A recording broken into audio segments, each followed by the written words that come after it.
Epic Action, a Star Wars Unlimited podcast. Your source for community building, tournament tips, deck building discussion, and all things Star Wars Unlimited. All right, welcome back to another episode of Epic Action. I'm your host, Raul. I'm here with Nick and Paul. How are we doing, guys? Doing good. Well, we are just mere days away from the Galactic Championship. How are you feeling, Nick, since you're the one among us going? What are your thoughts right now? What are you thinking? Kind of nervous, not gonna lie. It's a weird feeling because I'm going into it and I'm like, I know I'm not gonna go super far, even if I get to day two. Let's just being honest right now. But there's also like I really do want to do well, but I'm getting that in between of I want to do a bunch of side events, I want to get a bunch of tickets, so it's that pressure. Yeah. I think it's more pressure because like I feel like I'm not confident in what I have for deck choices yet. That's fair.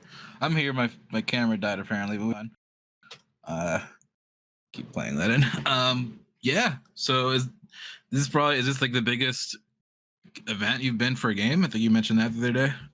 Yeah. So Richmond was the biggest one before that. So yeah. I've never been to any kind of like Worlds or Championship event for any hobby type game. So this would be the biggest. Nice. Give me 1 second to see if this camera works. Oh, there we go. We're back. Yeah, there you are. We're back. Awesome. Well, yeah. I mean, it's pretty monumental for the game. You know, we're a year and a half in. This is the first Worlds. People from literally all over the world are coming. So like, you know, like you said, you have that pressure. You want to do good. You want to like obviously like show up, but at the same time, don't forget to have some fun, man. For sure, definitely will. We saw that they updated some of the pricing recently. At least some of the ticket payouts I saw. It confirmed that the winner of the main event is going to win like 20,000 tickets. So whoever's walking out of there the first is going to get whatever they want off the wall and then some. So day one, you're not going to get a whole bunch of like extra pricing. There's no extra tickets for falling short of day two. But they did confirm you're getting like 500 just for participating day one. You're going to get 500, and then you're going to get 1,000 if you make it a day two. But then on day two, you get kind of progressive, and starting out at 2,500. But if you get up to 2,400 match points, that doubles to 5,000, and then day three you get a whole bunch more. You get like 10,000 for top 8. Then, like you said, up to 20,000 for the champion. So there's a lot of extra tickets there if you are doing well. We did see that the Galactic Open is actually going to have ticket pricing. Nice. And it starts as winning 3 matches on day one, you get another 1,300. Yeah. For those who may not know, can you explain the difference between like the main event and what the Open is? Oh, yeah. The Open is that side tournament, what they're calling the first tournament for season 1. Still haven't really gotten more information on that part of it. They did update the tickets for that. So day 1 will be Saturday. So if you are not in day 2, you can modify your ticket registration for the Galactic Open. Not sure exactly what that looks like just yet. There is a tab on here now for modifying your registration.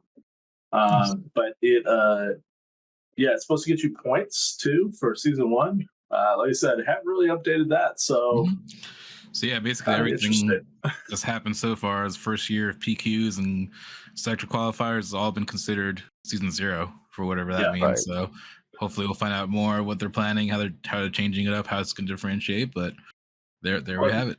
I think that they're looking for is they wanted to test a lot of things and see, did we have enough PQs? Did they function properly? I think the pricing, they've learned a lot. They were getting away from the participant mats, or at least the gigantic lettering on that. I love how Rick back at our locals, he used that mat. He's probably the only person I know who actually used it, but yeah, I guess he has it. Show it off. Mine he has not participated. Well, all the unplayable guys, they started selling sweatpants that are participants. Oh, I didn't see those. That's funny. Yeah. Nice. So they're all planning to wear them day one. I unfortunately didn't get one, and then by the time I thought about it, I was like, it's too late to ship. Maybe we steal their idea and put a little Epic Action logo on the side. Well, I'll be sure to get a picture with some of the guys wearing them and see all the guys in participants. That's funny to me, at least. Yeah. But for the Black Open, if you do win it, you're going to get that same 20,000 tickets that the Galactic Champion get too. Nice.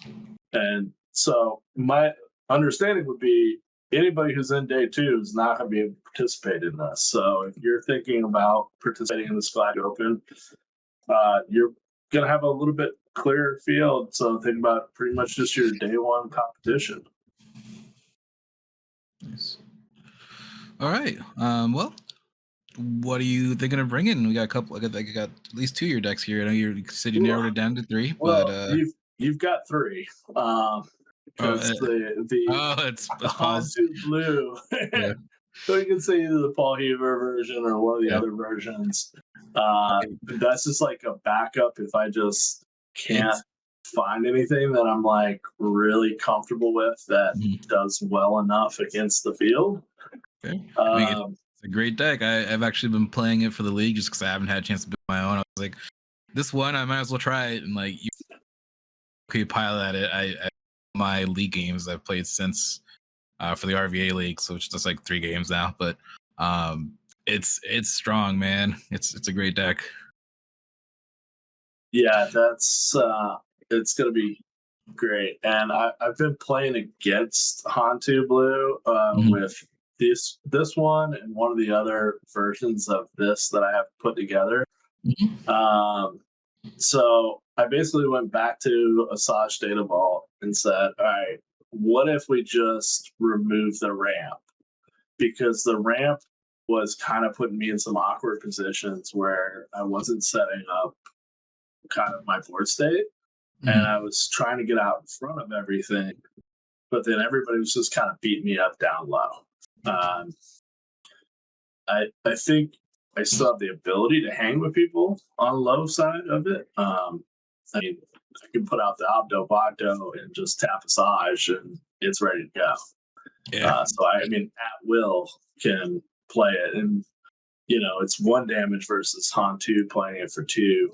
Like I said, I think I have good coverage in the Hantu with that, with the Pike Sentinel there, just tapping the Obdo Bogdo, making it 3 damage, and then it runs into the Pike and we trade. And I'm cool with that.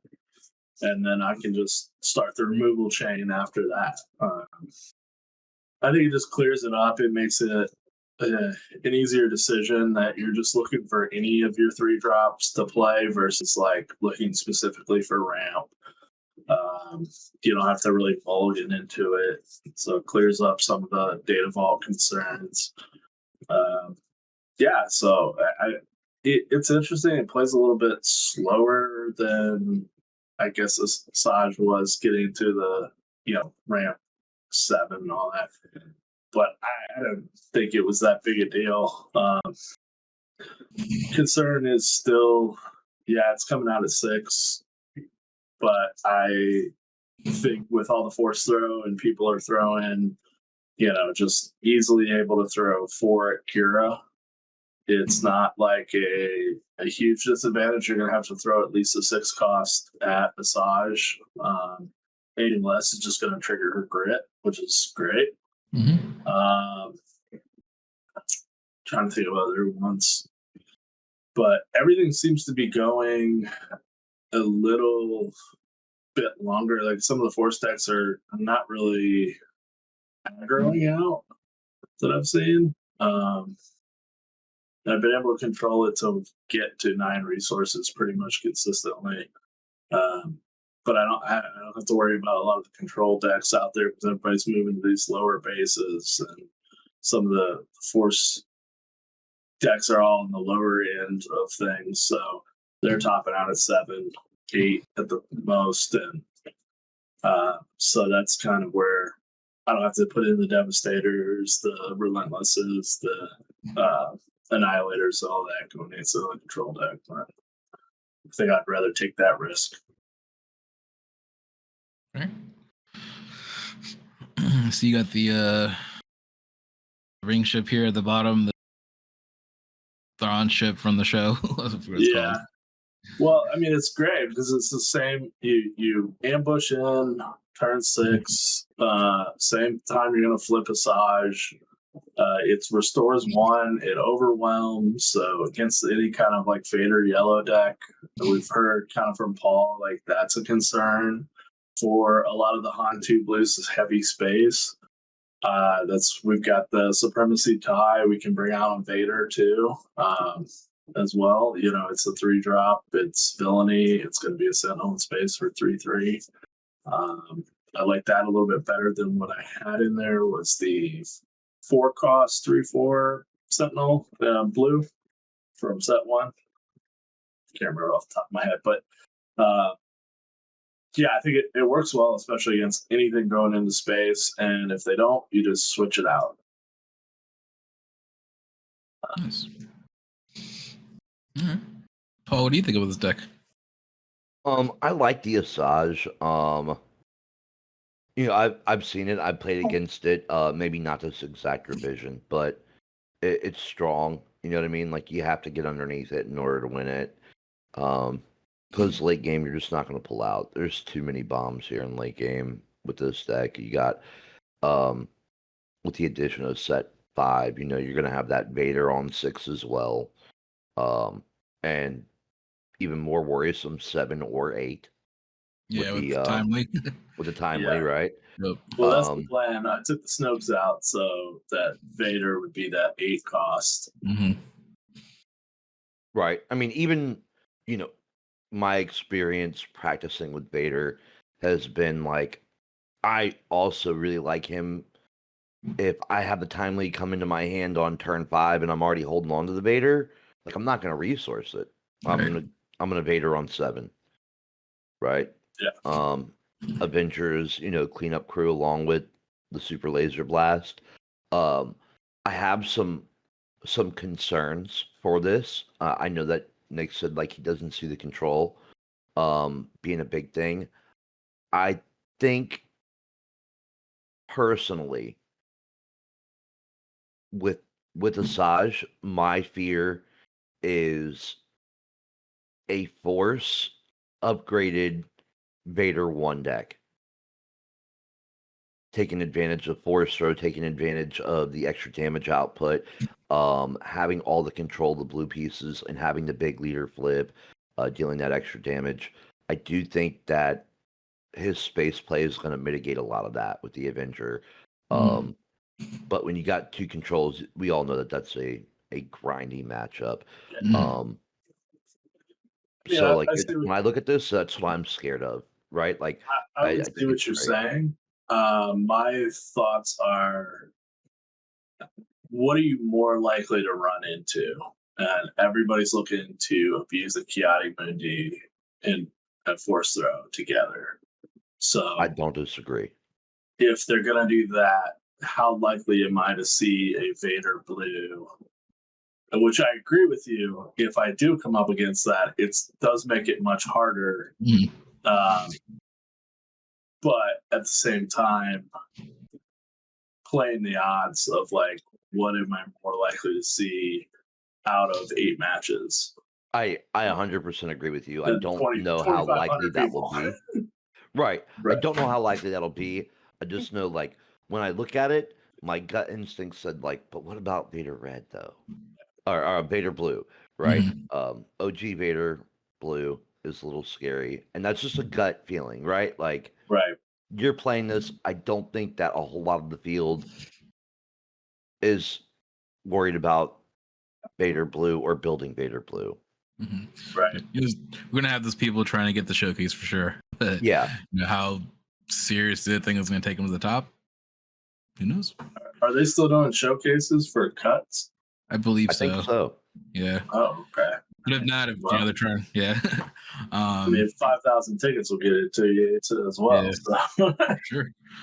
So that kind of something I wanted to talk about quickly before we talk about your next deck you're considering. Yeah. The winning deck. What do you know? What are your predictions for the Galactics? And what do you think is going to be that we're going to see the top tables? My prediction is that I think a deck with Force Throw in it is going to win the whole thing. I think so. Right. I think that's not a bad prediction. If I had to over under it, that's probably the best odds. That said, I mean, I've played a couple decks where you can get around Force Throw. For sure. It sucks. Yeah. But I think there's, I mean, I don't know. Like I said, over under, I'd give it to them. But yeah. I don't know what else beats it. That's where I'm at a point of I don't know what to play. Yeah. I'm considering Sabine Data Vault just to go crazy. Mm-hmm. I'm honestly thinking that you're gonna see some upgraded Sabines here, using the Force, using possibly Force Throw, with people saying that it's so broken. We haven't said it's broken for 4 sets. All of a sudden it's broken now. It's just the meta, guys. We're not banning Force Throw. It rotates out in what? Couple months. 6 months. 8 months, something like that. Something like that. A little more. Yeah. I think it's just the busted part of it is more that there's more Force users, right? There's a lot of low-end Force users, and it's basically on every single turn. And I have played quite a few of these games now. Like I said, it's oh yeah, I've got Force Throw and I've got plenty to play on my excess resources. If it was 2 or 3 resources, it makes it probably a playable, less abusive card. I think that's where you'd be all right, well, I can't just Force Throw and play a 4-drop on my 5 resource, which the 4 and 5, there's very minimal difference between a lot of those on impact wise. So you could play Force Throw and then immediately play Kiadi Mundi. That's not a bad turn. No, you ain't lying. And I feel like Sabine with the Force base and can do the Kiadi Mundi and can do the Force Throw and still be super low and quick. You know what I mean? One of those problems with Sabine is that you might have a tendency to run out of cards quick, and if anybody fixes that, Kiadi does. Right? It's not a bad unit. It's not terribly statted. It has the Force. And it just slots in, I think, so nicely, along with Force Throw, into Sabine. Yeah. What leader do you guys think will win?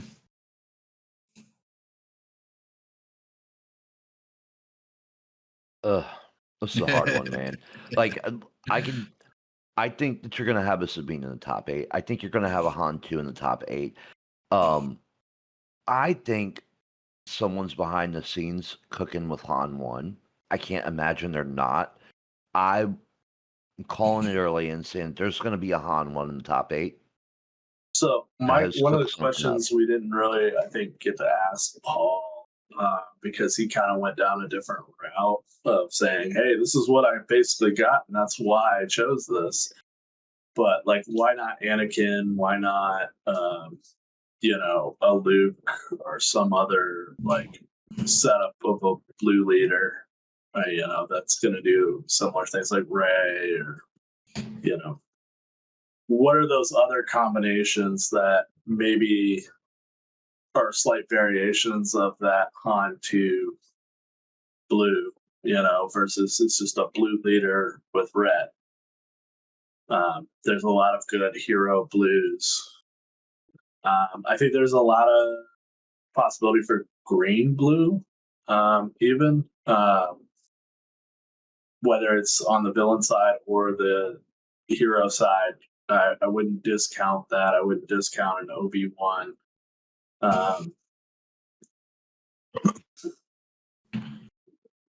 It's just, I think if you're saying Force Throw wins it, it's obviously gonna be something in red. So if we're going with red, I don't think you're going green red. I think you're going blue red. It just seems to be a little bit better, and it gives you the removal to play against other stuff. So I would say blue red hero of some sort maybe takes it. I think it's hard on the villain side to do a blue red force deck. It's just not looking like the same setup, I guess. I would have liked to see what would have happened if they played the top 8 out at the 1K and like where the results would have lied. Because I mean, Paul did lose some games. It was not just a straight, 7-0-1 or whatever he finished with. For sure. We'll say there was about 2 other large events about the same size. They also both the first place for those were also on Teal Blue. I'm pretty sure they played it out. Could be wrong, but it's just it's recurring. But yeah, for sure. I mean, Pontu Blue is juiced, but on another note, like meta play is meta play, and when a deck hits the meta, like about it, it hits content creators, and luckily, like with our interview with Paul, you know what I mean? Like people know that this is out there. It's on, Melee. It's on Competitive Hub, and people are using those as resources, right? We're going and people are copying deck lists, getting what they can, experimenting, extrapolating, and maybe not being as creative with their freedoms as Nick is. I really like that. My thought process a while ago, before I had the pleasure of playing against Asajj, was that like Asajj has no fucking chance. QR2 sound for cursing.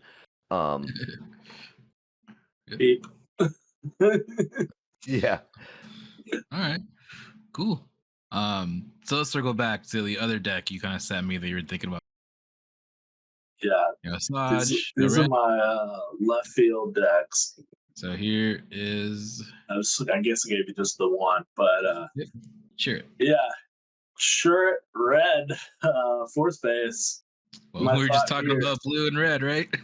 Yeah, blue red. But my thought here is really with Churret that you can really just Voltron him up, and you don't really have to worry about somebody force throwing you because you can't die from a force throw. So you're at least going to get that one swing in, whatever it may be, and then also being able to put like Unshakable Will on him and give him Sentinel. It seems really good to me. A Sentinel that can't die. And then he's going to give you the Force token to help his other Churret. It hasn't really played the way I would have hoped.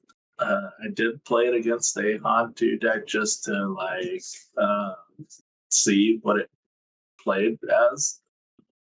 Chip played and beat me pretty handily. I mean, we played some closer games, but it was much closer with the Asajj deck. It was this was an 0-2 loss to Hantu, and then the Asajj was it was a 2-1, and 2 of the games were very close.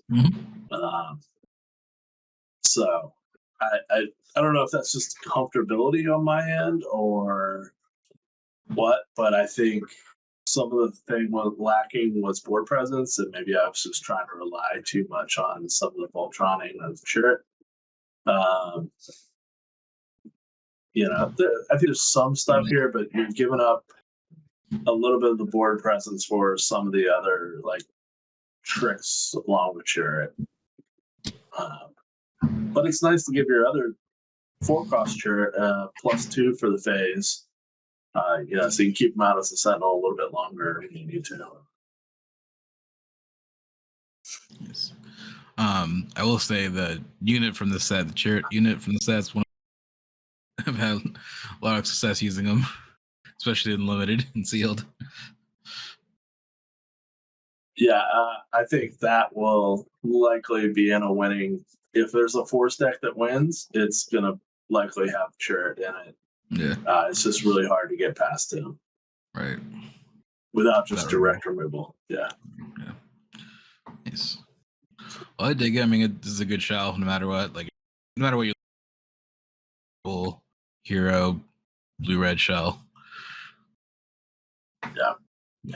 Yeah, I mean that's the saying. I think the blue-red does well on having Yaddle as an opener and then just stacking Jedi after that is pretty good.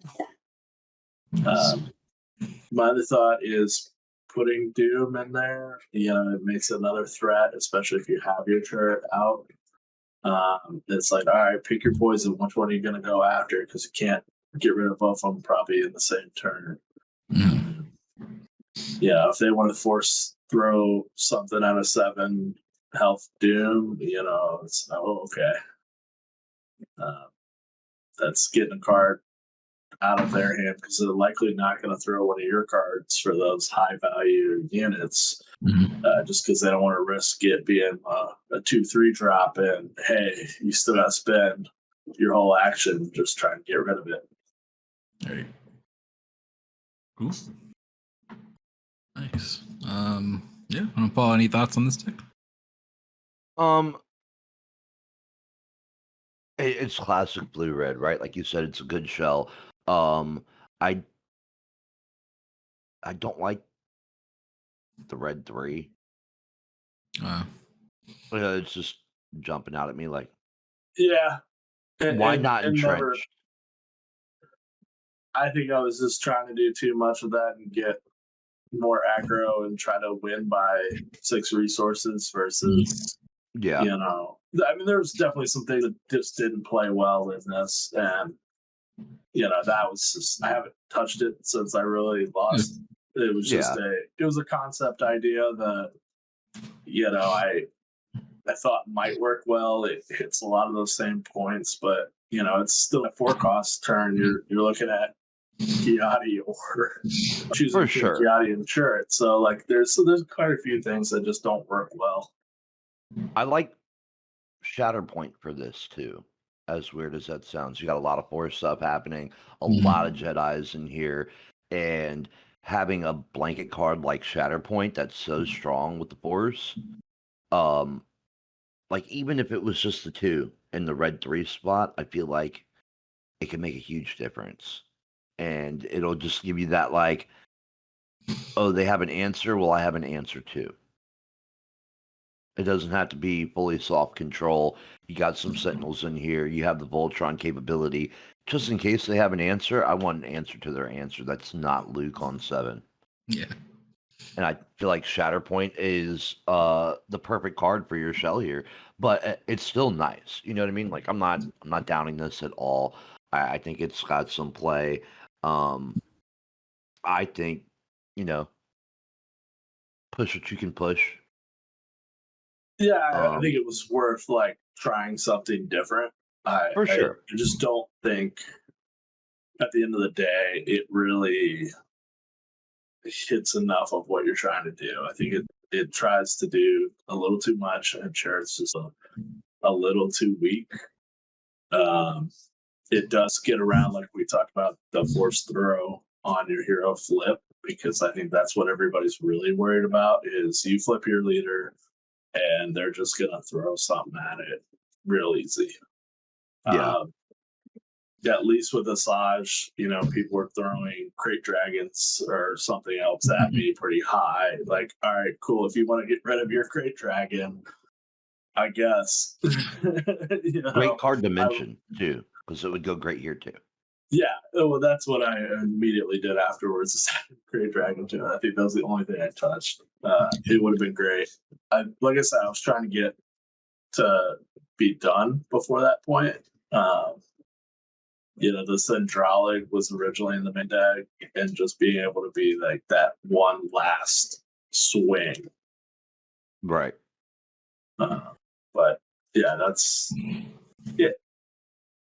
I wouldn't spend too much time on this. It does not end up really playing out the way you would hope. It was fun, and like I said, it's enough to like get you thinking about something else. But this is not the answer. Right.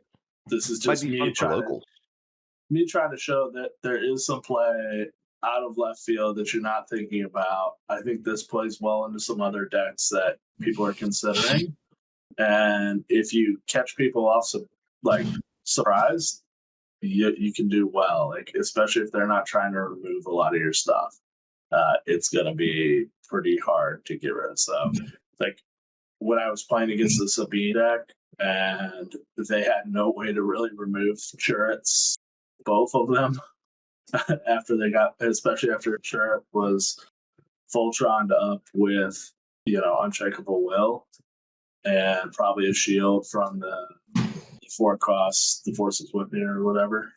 That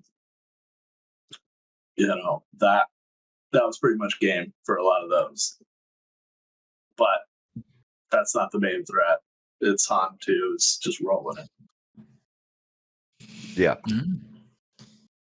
Good. All right. Let's move on a little bit. We wanted to talk about, so we have some stuff to give away. We've got some custom deck sleeves that we ordered. I have some promotional posters from a couple of sets. And I guess as far as I wanted to discuss is I just don't know how to give it away. We're trying to figure out what the best way to do that is. So do you guys have ideas? Do you want to solicit the listeners for some ideas? I mean, a lot of people do the like whole prize wheel thing. Yeah, I think that's an interesting one. We could just do everybody who's in the Discord or subscribed or something. Let you choose there. Maybe we do like a special live show, like the Secret guys do the show, which haven't had too much of a chance to tune in, but I know they do like just community hangout where they basically do their episodes live. So maybe we copy them a little bit, and whoever's in the chat there, we spin the wheel. We would. We kind of have to make sure we're more not ad hoc with our recording. I would say very well planned in advance and advertised.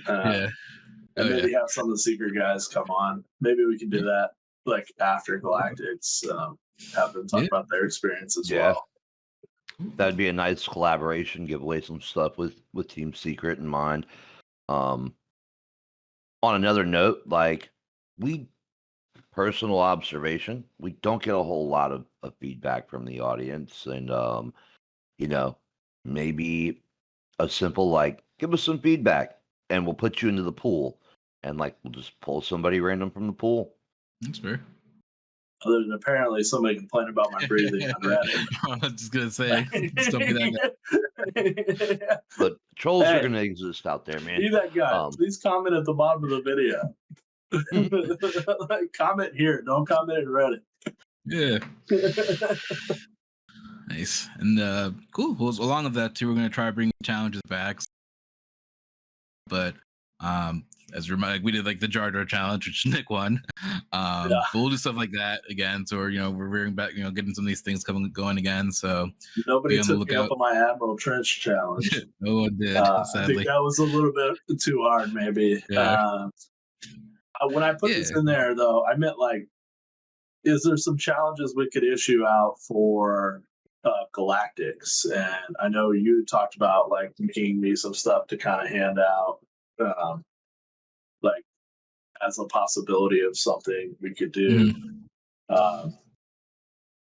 So is that still the plan? Is there still things for me to take to Galactics? I'm gonna try to do something. I have 2 ideas that I think Jeff of the Port Depot kind of jokingly said, it's like, you guys should have a token. But yeah, why haven't we thought of that? Yeah. So maybe we make some shorts with a couple of different challenges, and if people do that while they're there at Galactics, and come find me, and go watch the short for the challenge. For sure, either way, people come say hi to Nick. Funny enough, I had my first like, I'm not gonna say a fan, but I was visiting down Williamsburg this weekend, and I was visiting one of Paul's stores. I think it was Tower Games, not the Virginia Beach one, but the Williamsburg one. And someone just came up and said they enjoyed the show. And I was like, that's awesome. You know, people are out there. I guess they saw me, and it was cool. So shout out to that person. So yeah. Speaking, let's see, what else we have on here. PQ's coming up. So obviously Galactic is everyone's big focus right now, and probably not much else to talk about, you know, as far as that until it happens. But there are some PQs coming up. Yeah, I was about to say the PQs are right around the corner. Like, hey, you got back from Galactic. It's okay. 2 weeks later, you're PQ. I'm so interested in this point system. What is season 1's points going to be about? Are we going to get points for locals? Are we going to get like how? Right. In my opinion, like one of my things is that like if seasonal points are going to be an issue at locals, does that end going to locals for fun? Does that end casual gameplay? Does it become competitive week in, week out? Which I'm fine with. I don't have a problem with it being competitive, but it might open up locals for 2 nights a week because, like, oh, the casual group goes over here, the competitive group goes over here, or everybody, goes to both. It's like I want to mess around with this deck over here. Mm-hmm. I don't think we're at the point where we can have multiple weeklies like Magic does. Like they do like Commander on Thursdays and then Standard.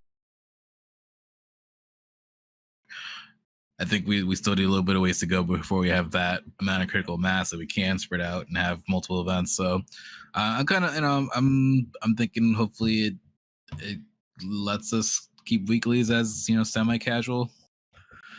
I think as long as you like keep the points for any kind of like weekly type event pretty low comparatively, like that avoids that kind of situation to where like, oh, if my points for a weekly, like let's say the weekly is a multiple of each set season, and you're just like, oh, okay, it's a 10th or 20th of what you could get at PQs, then you're like, or that showdown gives you a little bit more progressive, in your scoring, and then that PQ is even more so, and then sectors and regionals, where it stacks higher and higher with each event.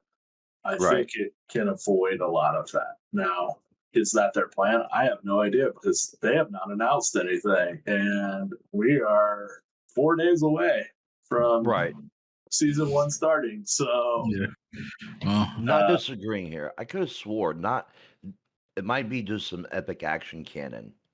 I don't know if I read it, if I heard it from OP when we were at Sectors, but I am positive that I've read that season 0 is the only time you will be able to publicly enter worlds. Post this, you're not publicly allowed to buy a ticket and come to worlds anymore. So you're going to have to earn a spot in. What I imagine what will happen is it'll look a lot like it looks this year, where if you don't have an invite, that day 1 is just a play-in tournament. I just don't imagine them dropping a play-in because you're going to have so many people that join over time, and they don't want to just like exclude everybody who didn't join, but like 2 months before Worlds or something like that. Yeah. So they're going to give somebody some way to play your way in. Maybe sure it's more limited than it is this year. I don't know how much more limited you can get, but I think there's going to be some sort of play-in tournament where, as long as you're collecting points, there's a minimal points to get into the play-in tournament. That's what I'm thinking. But day 1 is almost certainly going to look like what it looks like this year. I can't imagine them doing something different. It's just that would. it would And what just if be Worlds isn't in the so US? anti-player, I think. I don't disagree with that. But when you start talking about Worlds, like season 0 is one thing. Season 1 is like we know what the landscape looks like. It opens Maybe. the ability for what Worlds is going to become, which I imagine will have some type of professional tour environment or professional play environment. And Worlds may not be in Vegas next year. Worlds might be in Spain. You know what I mean? Like it is Worlds for a reason. I think it's likely going to be in Vegas generally because, like it's the same thing what we've seen with Nova in the past. A lot of these conventions, they sign a couple years to get a better discounted rate. So I think you'll at least see year 2, 3 probably somewhere like at the Venetian again, just because they can count on that coming in. It's more outside of what an FFG thing versus more of a financial decision. Right. But I mean, I could be wrong. You could be absolutely right. I do think they will look to move it in the future, probably to France, because that's where Asmodee is headquarters in Europe. I would imagine, bringing everybody to Paris is a little bit easier than, Spain versus. I was just using that as an example, but I'm with you. Like an international location, and Actually, I think it would be awesome to go to Paris to play SWU, but how long was that boat ride? You're gonna have to get on that plane, man. You hate it, but you'll have to do it. Actually, it's not a bad. If you got a couple weeks, it's not a bad boat ride. Probably it's what 6 or 7 days now. I think it's like 6 days. Yeah. All right. Just real quick, I was looking up some of the local PQs. So if you're local to like Nova, Northern Virginia area, August 2nd, we got Family Game Night. That's the name of the store, Family Game Night, with like the K, in Beckley, West Virginia. August 23rd, we're heading back to Battlegrounds, Midlothian, Virginia. So I'm heading to that one. I think September, I am too. Hopefully, all three of us will be able to make that one. So, it's a great store, Battlegrounds. September 13th, we got Victory Comics and Falls Church. Real interested to see how they stuff everyone in there. Apparently, they've stuffed a ton of people in there previously. Oh, yeah. So yeah, I mean, I've seen it, but it's just wild. And then October 4th at Games and Stuff Baltimore. So it seems like they keep getting things. They have the good venue for it. I haven't yet to go to one of theirs. Yeah, it's huge. Like we could have doubled the size of that and still had plenty of room. Like so they're in an old grocery store, so nice. So there's just a couple in the area. There might be more if you like kind of expand your range for the number. That is some drivable ones you can get to. Yeah. Anything else? I guess you have one more note here. I'll let you. Well, what about before we go on to that? What about the rumor that some of them are going to be draft and or sealed? Oh, I did hear that. Yeah. And there's apparently speculation that the ones that are starred are going to be, the ones that are limited format. Honestly, that would get me more interested. I really like sealed, especially love draft. Like that's probably my favorite format is the draft.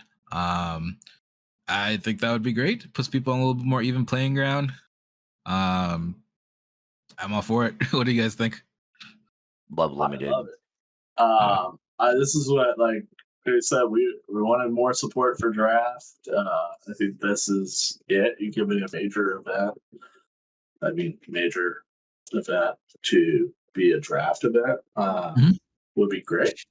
I would like to see kind of what the format looks like and how they play that out. I think somebody said they updated the competitive rules guide to have competitive draft formats. I would be a little bit concerned with sealed just because pools vary so widely. I think many people have said that. Yeah. Draft just because there's skill in drafting too. There's no skill in just opening your packs. So yeah, there's the deck building skill, but you're still gonna have that in draft. There's the limited play format. But different sets kind of are have different varying limited experiences. I don't feel like this set is the best that we've had. As far I'm on the opposite end of that. I think this is probably the fairest sealed environment yet. No. You gotta have a little bit better removal, and I think you gotta have a couple more leaders that are just more across the board. Like I think you're pretty much at 2 or 3 like top tier leaders, and maybe that's what I like it more because there's not so much removal. The removal, like then you get to games like we had where one player just slams it, and it's like there's nothing I could do. It like it didn't matter how much I draft, you got past all those cards.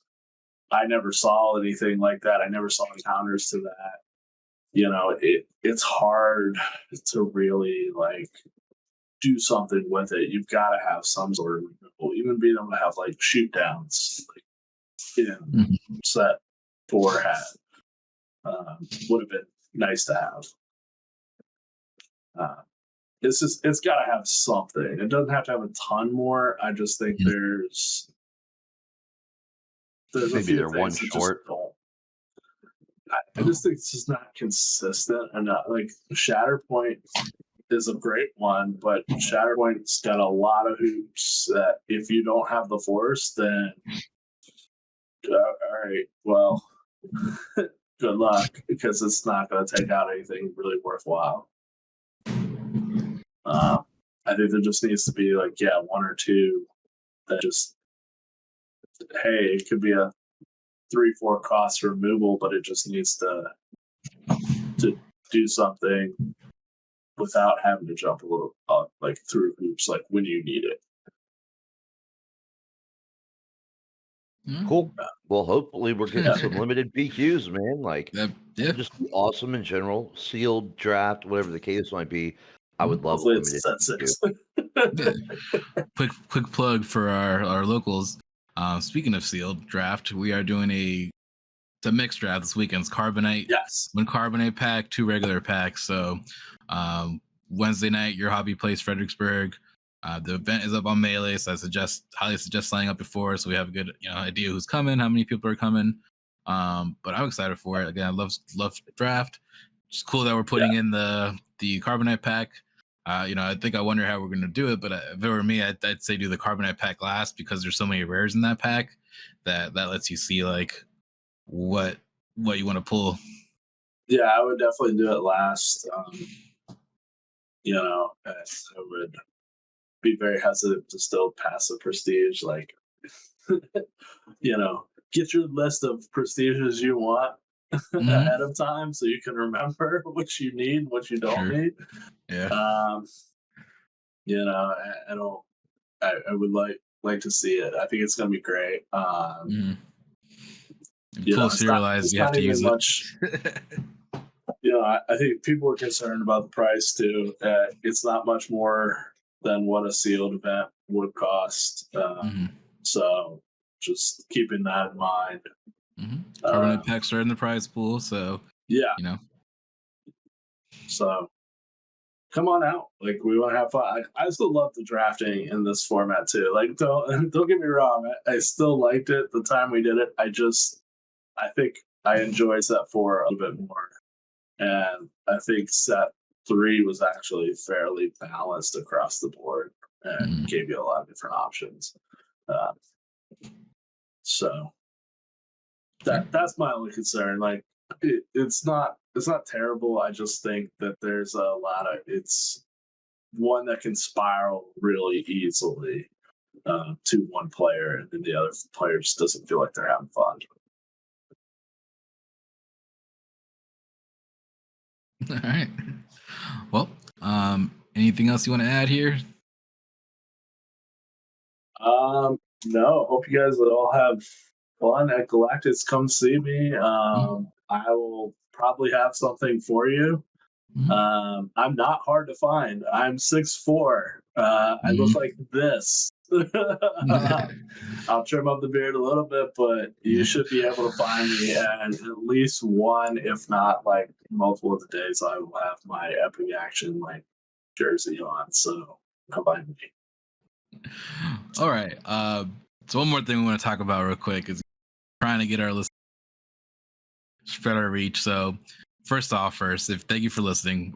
Thank our international listeners. I was looking at our analytics, and we've got quite a few like from Hong Kong, from Germany. So thank you all for listening.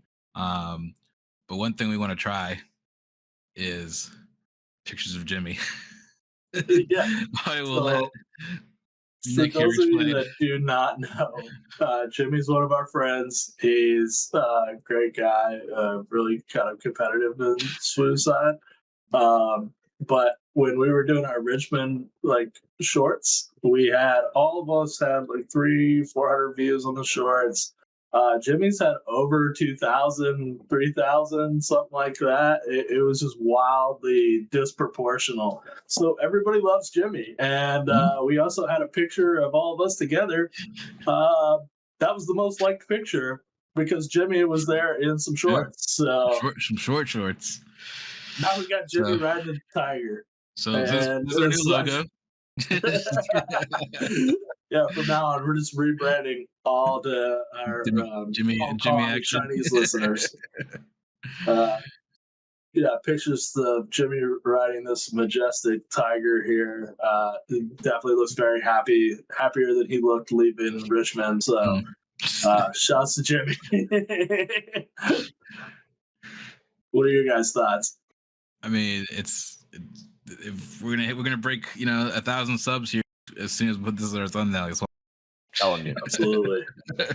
We're gonna see if Jimmy actually listens to our videos or not, and makes us take this down. We might have to re-upload this episode later with this part cut out. So we'll see. Hey guys, we love you. Thanks for joining us on this one. I can't wait to see you guys at Galactics. Anything else from you two? No, like I said, just I hope everyone has a great time. Excited to see the results. I think there's definitely have that up on my monitor. Living vicariously through whoever's posting pictures. So, yeah, we'll be posting shorts throughout. I'll be posting little things here and there, maybe from the bar and maybe from, wherever they let me record in the Venetian. I don't know. Yeah. I don't know if there's any like restrictions in the casino itself. Probably. If not, you'll get some videos from me there probably. We'll shorts throughout, and I'll try to interview some people similar to what we did to Richmond and be like, hey, if you win, why? Awesome. Make sure we're networking with the right people out there. Yeah, and I mean, it's going to be comedic. Like, I know some of these other guys, we know the guys from Team Secret.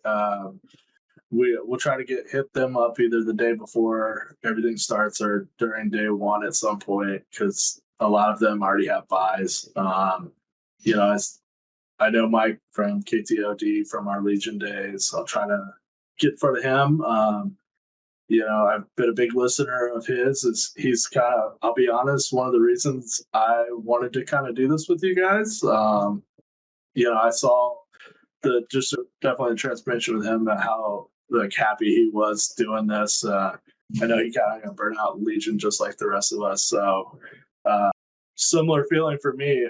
This has been great, and so he was one of my inspirations for wanting to do it with you guys. Nice, awesome. Get him on the show. yeah. At some point, I'm gonna hit him up and we'll tell him all that. And he probably won't see this until after it. So, I'll try to get in front of him sometime this week. Nice. All right. Well, let's wrap it up.